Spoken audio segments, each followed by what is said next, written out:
How are you guys? Mudzy from Muay Thai Interviews back here once again. And my next guest is a Muay Thai fighter. He's a boxer. He's a K1 fighter. He's currently training and fighting out of MMA 24/7 under the guidance of legendary fighter Daniel Dawson in Perth, Australia. I'm joined by Millad the Monster Farzad. How are you, mate?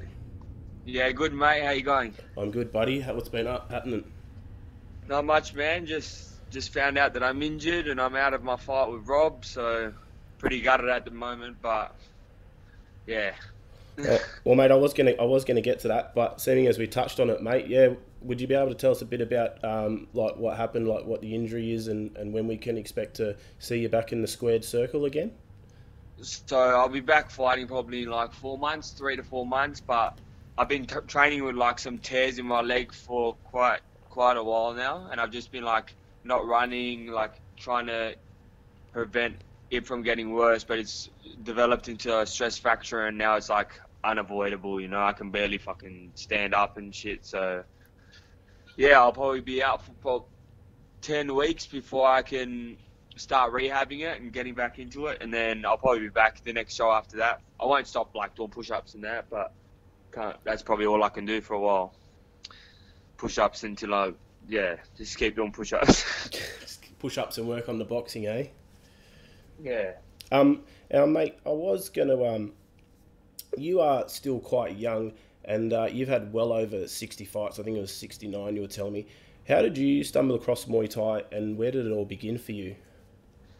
I started training when I was 13. I went down to Peter Boyd's gym, and actually started boxing first. I started boxing first at a gym in Malaga, and then after a while, my brother showed me a Raymond Decker clip, Yep. and after I saw that, I was like, yeah, that's what I want to do. So I started training at Peter Boyd's gym. I had my first fight after 3 months. I lost my first six or seven fights. So I had 6 or 7 straight losses, and I think it was win, loss, win, loss, win, loss for a while, and then started getting in the winning circle. And yeah, I just fought heaps, man. I remember one year I had 14 fights. Used to just fight as much as I could. Any fight that came my way, I'd say yes. So that's why I've got so many fights under my record. When I turned when I turned 17, I went and lived in Thailand. I went to Sang Morakot first, Sang Morakot in Bangkok, which is great. Two of my Thai trainers that were from here came from there. And then I went to Jun Muay Thai and trained there and fought there with them for like 6 months. Had heaps of fights with them. And then Jun's in Samui, isn't it? came back. Yeah, Yep. great little gym, great people. And then yeah, I just kept fighting. Fought on Thai Fight, fought on Max, fought at the IFMA World Games. And yeah, it's just been a journey, man. Yeah, man, because you've actually fought for a few gyms in Perth, some including Olsen's Muay Thai Factory, which is now closed, Yeah. WA Thai Boxing Champions Gym, and now you are at MMA 24/7, which you call home. Mate, Yeah. would you be able to tell us a bit about how you came to finally decide on MMA 24/7 and what was so appealing to you? Well, it was actually just I was training with Daniel before I even went to the gym. So I was at when I was at Peter's gym, and then I went to Oliver's, and then I went back to Peter's, and then after some time at Peter's, I got me and Peter split, and then it was just before I was gonna fight Jake. So I think it was 3 weeks before I was gonna fight Jake. So then I went and trained at I didn't want to pull out of the fight, so I went and trained at Champions Gym just for that fight. Yeah. And then shortly after that, I wanted to stop fighting, so I was actually pretty much done with it. Like I didn't want to fight anymore. I was pretty certain that I didn't want to fight anymore. I wasn't from like 2014 to 2016. I wasn't focused at all. But it was just like it was like fighting was what I did, so I was just doing it. But I wasn't really focused, you know. Even when I won the Max Muay Thai world title, I wasn't really into it, you know. Like I was kind of just I was doing it because I was doing it, you know. Did you find Like I love the sport, don't get me wrong, but just loving the sport doesn't get you to eat right, doesn't get you to not go out, doesn't get you to do, you know what I mean? So I was still love training, still love doing, but you can't be fighting at that A level like A class. You can't be fighting A class if you're only training an hour, like 2 hours a day, and then you're going out afterwards. And you're throwing all your training in. Do you know what I mean? So Yeah. it just got to a point where I was like, you know what? I need to fucking pull my head out of my ass, or I need to stop, you know. So then I stopped, and then after a while, after I stopped, I realized that like it's me, like it's what keeps me out, of trouble and keeps my head screwed on. So then I started boxing because I didn't have at that time I didn't have the commitment level to be able to do Muay Thai at that level, you know. Yeah. But I knew I could box, and that's what made me enjoy it again, man. Because at first I'd be able to go out, eat what I wanted, like not be so strict on my weight class, this and that. And then eventually I wanted to be strict openly. Like I was being strict because I wanted to, not because I had to, because I had this coming up, you know. And it just got me back into the swing of things. And since I started boxing is the best I've been since like probably my whole career. Like I've done like full circle. And I feel real focused again, you know. So I just got to get over this injury, get back in the ring, and I'm gonna smash it. No doubt, mate. Watch the fuck out. No doubt, my friend. So did you find that having that routine is what you missed in your life? I just reckon I'm an idiot, bro. And like, if I get a chance to be stupid, I'm gonna take the chance to be stupid, you know? Yeah. To be honest, man, I don't know, bro. Like, I just realized that my mum and dad were saying, you know, you need to get back into the gym. I want you to train again. Everyone was pretty much telling me, fucking train again, you know? So I started training again. I started loving it again, man. It's like just training. I go to the gym sometimes, not even run before, just hit the bag and just be around that atmosphere. And that's what made me love it again, bro. Because it got to a point where like, you're doing the same shit. Like I was doing the same shit over and over again. You fight, you win, and then someone's gonna talk shit about you and say, oh, you know, he's this and he's that. Do you know what I mean? Like I'm doing this because I enjoy it, and think, who the fuck are you to tell me that I'm this and I'm that? Do you know what I mean? It just made the whole routine not fun anymore, man. Like, well, 9 times out of 10, the people that are having a dig at you are probably just keyboard warriors who don't even train themselves. yeah. And they've got to talk shit about other people to make them feel better about themselves, I guess. Yeah. But anyway, yeah, So now I'm back, and I'm just can't wait till I'm healthy and got a good life now. So it's good, man. I can't wait to get back into it and just keep fighting. I reckon in the next 2 years is when I'm gonna, like, I fought real good. I fought good in China. The fights that I had 3 fights. I had 3 wins, 1 loss. I fought good in them all. Like I felt like I fought good. Like my last fight, I felt like I fought real good until I got caught. So it's good, man. Just coming back to performing. Yeah, that was at the end of last year, 2017. You went over to China and I went over. I got offered to fight in an 80-kilo tournament. These boys were quite big. Like I normally fight at 76. That's the weight that I'll be fighting at. That's the weight that I fought boxing at last, and that's the weight that I'll be fighting at from now on. So you found 80 kilos was probably a little bit too heavy for you? Yeah, well, that's what I walk around at. I walk around at 80. So if these boys were like 85 to 90, like a lot of boys cut like 10 kilos, you know? Yeah. Because you actually... When I used to fight at 70, 72, I used to cut like 10 as well. I used to walk around at 80 and I haven't got any bigger. I just used to cut way more. Yeah. And how did you find those cuts when you were fighting around 72? Horrible, man. Stupid, bro. How did you used to cut weight? I used to waterload, and then I used to just like run and sit in the sauna. I've had some real bad cuts. I've had cuts where I've passed out. I've had cuts like stupid cuts, and it made me choose to not cut anymore. So like I'm normally around 79, 80 now before I fight. And then it's literally, I get on the bike, ride the bike for like 30 minutes, go home, and I'm on weight. Yeah. So that's the way you want to do it, man. And it's helped me so much, you know?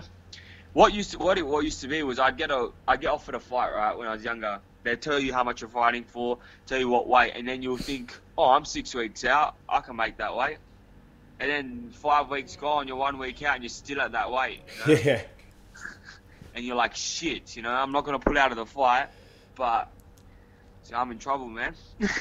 So you found since your break and then coming back, you're doing things, approaching things in a more mature way or a more professional way, I guess you could say. Daniel's made me like look at things a lot better. Daniel and my mind coach, they've really helped me like be a little bit smarter in life, which just helps you out in fighting as well. You know, fighting, it's all the same. Mate, that's interesting that you said a mind coach, because my mate Eddie Farrell actually has a mind coach, and he talks about having that, and he can't speak highly enough of it. Do you find it like genuinely? It's the best for my life. Like, I didn't get into it for fighting. I didn't get into it because of. I just got out into it. I just approached Stefanos just to help me, because I couldn't do anything, man. I was at the point where I was just like, I felt like a complete, like a nutter, you know? Yeah. But it's not that. It's just that, like, you just let things get out of hand, and then that's how it can get to that stage, you know?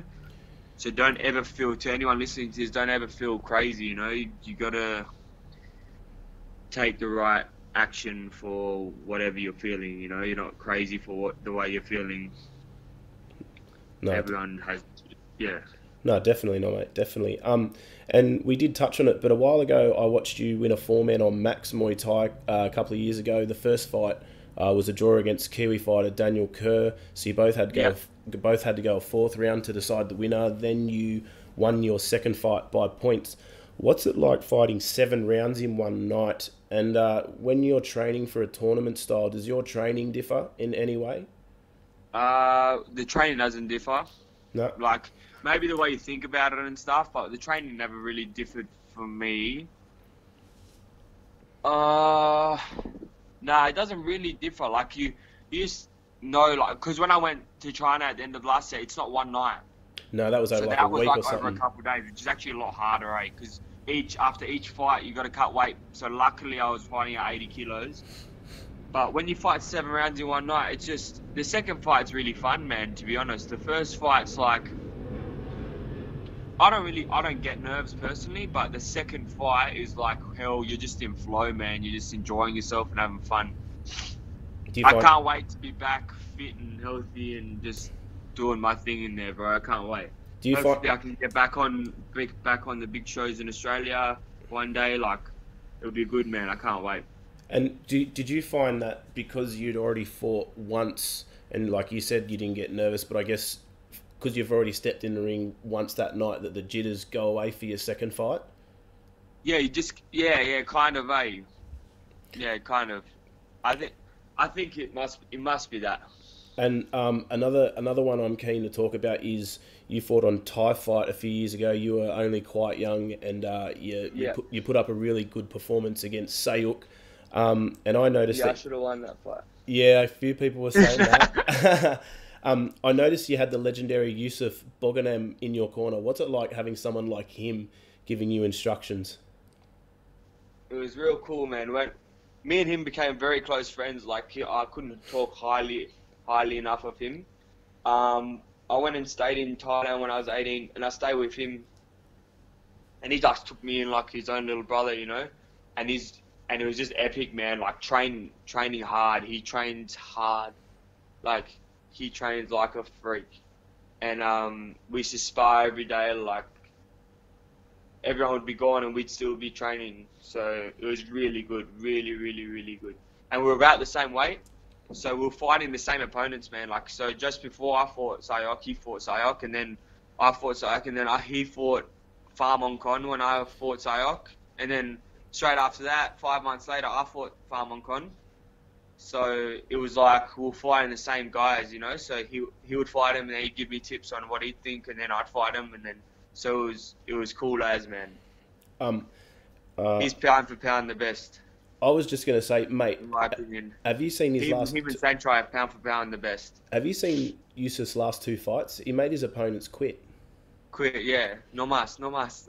Yeah, he fought on Phoenix, and Yeah. for the last 2 promotions, one was in Rajadamnam, and the other one was Yeah, against Nopagao. Yep, and the other one was in Yeah. Phuket just on the weekend. Against Payatam. And mate, literally both Yeah. times he just he's like You can see they don't want to fight anymore. Like, he smashes them so much, and he gets to the point where you can see in their eyes, they're like, nah. well, the guy They actually don't want to fight anymore, man. I think it was Nopakau, or the first one I mentioned for Phoenix. He actually turned his back to Yusuf, and Yusuf just gave him a massive elbow in the back, and he was just like, "Nah, I'm fucking done," like waving his hands up in the air. He just makes people quit. Yeah. Yeah, well, he's and like, it's something that you can't really, like, you can't see before you start training with him. But like, I find he's actually a lot harder when you're sparring him than what he looks in videos. He does little things in there that make it very difficult. Oh, mate. He just makes it real difficult, man. I've noticed one combo that he throws, and it lands with a lot of succession, is he likes to throw the double jab switch left knee, and that's cool because I think it throws a lot of opponents off. They're insane, man. Yeah. And his brother's he chases you around the ring, kneeing the shit out of you. I remember the first time I clinched him, I like went in, I was like trying to take his head off, you know, when I was clinching him, and as you do, I was like clinching my idol, you know, so I was trying to go hard in that. Yeah. And he thought I was like an old boy. He thought I was like 28. Who's this guy coming to my gym trying to take my head off, you know? And he flogged me, man. He was like kneeing the shit out of me. And then afterwards, he was like, "Yes, you're strong." And then we started talking, and he's like, "Fuck, sorry, I didn't know you were 18. I thought you were old. Like, you came here trying to like, like, do you know what I mean? Like, get rude kind of at your gym." I was like, "Nah, bro. I watch you on YouTube. I think you're cool as fuck, you know." And I love his brother too. I'm starstruck. Yeah, man. And I reckon his brother's cool because a lot of people. Choco, me and him were hell tight in Thailand, bro. And they're the coolest. They're cool as fuck, man. Those two brothers are cool as fuck. He's definitely one dude. Yassine is one dude where you don't judge a book by its cover, man. Yeah. Because I reckon he would surprise the shit out of people that don't know him, man. They would see him rock up and think like, "Oh, who's this guy?" And mate, he's had like over 100 fights. He knows what he's doing. He's a freak, bro. He's an absolute freak, man. He's probably the hardest person I've sparred. He's the hardest person I've sparred. Oh, really? Yeah, he's the hardest. He's always.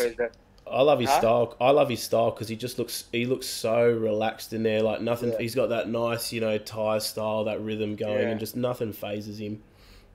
Yeah, he's the hardest I've sparred for sure.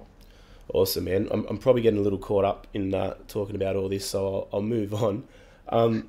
You touched on it briefly, but for a period of time there, you did take a break from Muay Thai to focus on your boxing career. Can you talk just a little bit about that and why you decided to focus more on the boxing aspect than the Muay Thai? It was pretty much just because I couldn't. It was because I couldn't commit at that point of where I was in my life. I didn't have the commitment level to commit to those big fights in Muay Thai. Yep. I wasn't training hard enough, and I didn't want to eat right. I didn't want to do. I just went through a stage, bro. But I went through a stage, and I wasn't like, okay, I need to have a break. I didn't think that. I was just like, okay, I still want to do it, you know. So I still wanted to do it, and I kept doing it. And I was like, well, I'm losing. I'm doing shit, you know. And there was a reason for it because I just wasn't into it. And then I was like, look, I just started training boxing, man. I started training boxing at my girlfriend's cousin's gym, and then that's what got the love back for me.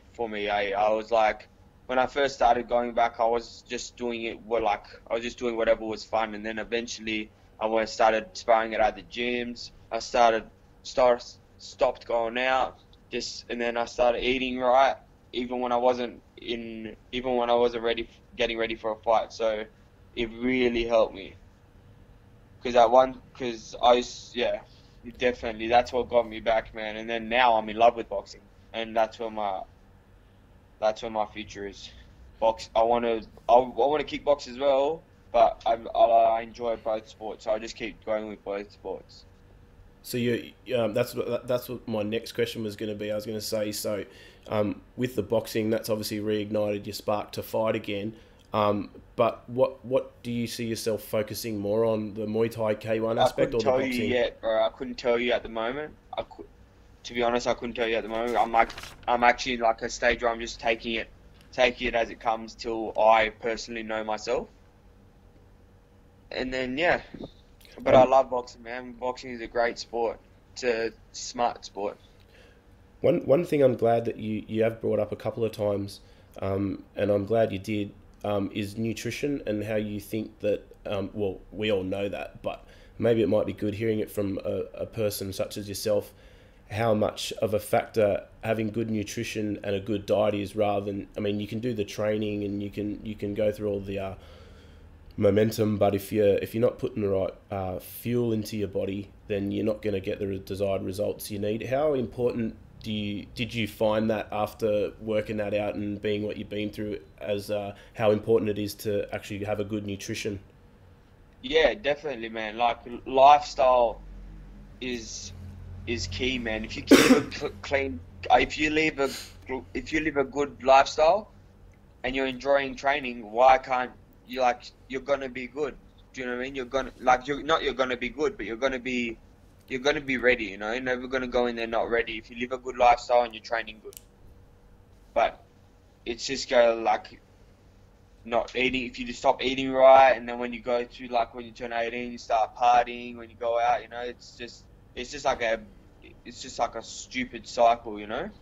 Yeah, definitely. But yeah, diet as a fighter is very, very important. Now I don't follow a diet, like I don't fight, but so I pretty much like, I pick what I want to eat, but to like, I kind of do it in my head. So I Yeah. don't eat sweets or anything like that, but I do it in my head. So whereas before I'd follow someone's plan, but I was like, I don't fucking want to eat this. Do you know what I mean? But now I'll eat something that's good still, and I'll always be lean for my fights now. But it's because I'm eating the right stuff, but that also satisfies my brain. So you found that it's Instead more. of you just eating it because, oh yeah, I've just trained and I need to eat, but this is shit. So you found it's more of your diet's become a part of your lifestyle. You don't just do it just for a fight or just to cut weight. Nah, nah. I'm always eating well. Always eating well now. Yeah, definitely, I live a good, real good lifestyle now. It's def- good. definitely, mate. And one of the key reasons why I enjoy watching you fight is when you're in the ring, you always look supremely confident and you have a very dominating presence, and you like to take center ring and control the outcome and control the fight and where it goes. And you often like to have your opponents on the rope. How do you keep your nerves under control? I know you touched on it with a mind coach. Yeah. Well, we will. I've never really got nerves, to be honest. Like it's not something that I have had some fights, but let's just if I've had, it's weird, man, because sometimes I won't feel any nerves, and then they'll be like, so probably out of all of my fights, probably 10, 15, 10 maybe I felt nerves. But it's just different every time, man. And that doesn't mean you don't have any feeling. It just means each fight is different. Like I still have different feelings. It's not like I'm full chilled, but it's not nerves that Yeah. I'm feeling. It's kind of like you get anxious about how you're gonna fight, and now I put a lot of pressure on myself, and that's one thing that I just like. I try to remove now, just the pressure. Just go in there and have fun. You know, I've done this so many times. There's no point. Like I know you just have to go in there and do it instead of putting all this pressure on yourself. You know. And do you have any superstitions or little rituals you like to do before fights? Nah, none really. I just go in there and have fun, man. Like all the times that I've gone in there and people enjoy it because like it's just because I'm there. Like I'm just there and I'm just being me in there. Just I'm just doing me in there. And when you get caught up in like, it's just being in flow, man. When you're in flow, everything flows well, everything goes well. But when you start forcing things, you look back on the tape and you're like, what's going on here, you know? But when you're in flow, when it feels like it's easy and you're not getting tired, it's just because you're just doing it, man. You're doing what you've been training for instead of trying and trying and trying. You're just in flow. You've done it every day for God knows how long. You're just doing it again. Yeah. So yeah, painting a picture kind of thing. And mate, tell us about the belt you recently won. You won the super middleweight title in boxing last month on Thunderdome. You got to be happy about Yeah, that. yeah, it was good. Third fight, third KO win. It was a good fight. The guy had like 80 amateur fights, so he was a good fighter to come in. I fought pretty good. I got a 9 out of 10 by Daniel and Steph, my trainers. So stoked with that. So yeah, it's Uh, good, man. I'm hoping to fight for Aussie title this year. That's one of my goals. But we'll see how everything goes. Just keep training, keep focused, and whatever gets thrown at me, I'll be ready for. And mate, not only that belt, but you've won quite a few other belts in Muay Thai and kickboxing and titles throughout your career. What are some of the achievements and memories you're most proud of so far? Um, so Max Muay Thai belt, I came back from a break, like I was gonna have a break. I messaged my trainer and I was like, man, I can't stay. I just wasn't into it. Like mentally, I wasn't into it. And then I got offered to fight on Max after being on break for like 2 months. And then I was just like, you know what, like, I'm gonna do it. You know, this is good for me. It's a good, and so I did it, and then I won. And then also IFMA World Championships, I went over with my trainer Peter Boyd. We got the silver medal back in. This was a junior world championships in Turkey, and my family came over from Iran to watch me in Turkey, and it was fucking wicked to have them there watching me there. But I fought with like a hematoma infection that whole competition, and then when I got back, I went to a hospital when I got back in Perth, and they were like, "You're lucky you came to me because it's like came to doctor today, or we would have had to amputate your leg." Like my leg was hell bad. Like I couldn't like between all the fights, I was keeping my leg like held above my head so that it wasn't like it was like swelling hell bad. So I Yeah. had no idea there was anything wrong with it, man. But yeah, like it got hell bad. I knew there was something wrong with it, you know. Like I knew there was something wrong with it, but I didn't know it was something like that bad. Same as this hip injury with Rob. Like I had no idea what it actually was. I was just like, I'm feeling some pain. I kept training on it, and then now look at it. So you just got to listen to your body, man. I'm the worst at listening to my body. I think that's most people. Like we really only go to the doctor as like a last resort, or when you're like, Yeah. oh shit, something's Oh, not I right. can't move now. Let's go, doctor. Yeah. When it's like a little bit, almost too little, too late, but not quite too little, too late. Yeah. Um, and have you got your eyes set on anyone in particular you would like to fight, or just whoever gets thrown your way, you don't really care? Um, whoever really. But I want to fight like the top glory boys, like Nicky Oldskin, Myrtle Gornart.